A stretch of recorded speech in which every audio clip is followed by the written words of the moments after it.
Les 4 opérations de base. L'addition est l'opération la plus basique en mathématiques. C'est quand j'ajoute un nombre à un autre. Par exemple, si j'ai 5 balles et que j'ajoute 3 balles, cela me donne le calcul 5 plus 3 et j'obtiens un résultat de 8. J'ai donc 8 balles après l'opération. 5 plus 3 est égal à 8. Le signe de l'addition est le signe plus. Quand je veux enlever un nombre à un autre, je fais le contraire de l'addition. Par exemple, si j'ai 8 balles et que j'en enlève 3, cela me donne le calcul 8 moins 3 et j'obtiens un résultat de 5. Il me reste donc 5 balles après l'opération. 8 moins 3 est égal à 5. La soustraction est l'opération opposée de l'addition. 5 plus 3 est égal à 8 et 8 moins 3 est égal à 5. Le signe de la soustraction est une barre horizontale qui forme le signe moins. Quand je veux ajouter plusieurs fois le même nombre, il y a une façon simplifiée de noter, qui est la multiplication. Par exemple, si j'ai 3 paquets de 4 balles, cela me donne le calcul 4 plus 4 plus 4. 3 paquets de 4 balles, chacun me donne 12 balles en tout. Pour simplifier l'écriture et ne pas devoir répéter plusieurs fois le même nombre, je peux écrire 4 fois 3 au lieu de 4 plus 4 plus 4. 4 fois 3 est égal à 12.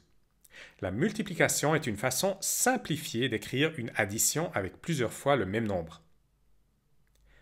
Quand j'ai un nombre et que je veux en faire plusieurs paquets de même taille, j'utilise la division. Par exemple, si j'ai 12 balles et que je veux les distribuer en 3 paquets de même taille, cela me donne le calcul 12 divisé par 3. 12 balles distribuées en parts égales sur 3 paquets me donne 4 balles par paquet. 12 divisé par 3 est égal à 4. La division est l'opération inverse de la multiplication. 4 fois 3 est égal à 12 et 12 divisé par 3 est égal à 4. Pour la multiplication, le signe le plus commun est la croix penchée, qui ressemble à un X. Il y a aussi d'autres signes utilisés pour la multiplication, comme le point médian, c'est-à-dire le point à mi-hauteur. Et en programmation informatique, on utilise souvent l'astérisque. Dorénavant, nous allons utiliser uniquement le point médian comme signe pour la multiplication. La raison est que cela facilitera le calcul littéral, où nous allons calculer avec des lettres, comme par exemple x fois y. Tu vois que l'utilisation du point au lieu de la croix évitera des confusions entre la lettre x et le signe de la multiplication. Si tu as l'habitude d'utiliser la croix de multiplication, pour faciliter le changement, tu peux t'imaginer que les 4 branches du signe rétrécissent jusqu'à ce qu'il ne reste que le point au milieu, simplement. Pour la division, les signes les plus communs sont le double point ou le double point avec une barre horizontale au milieu.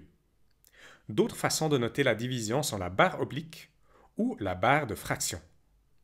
Dorénavant, pour simplifier, nous allons utiliser uniquement le double point comme signe pour la division. Et plus tard, nous allons ajouter la possibilité d'utiliser la barre de fraction quand nous commencerons avec l'écriture fractionnaire.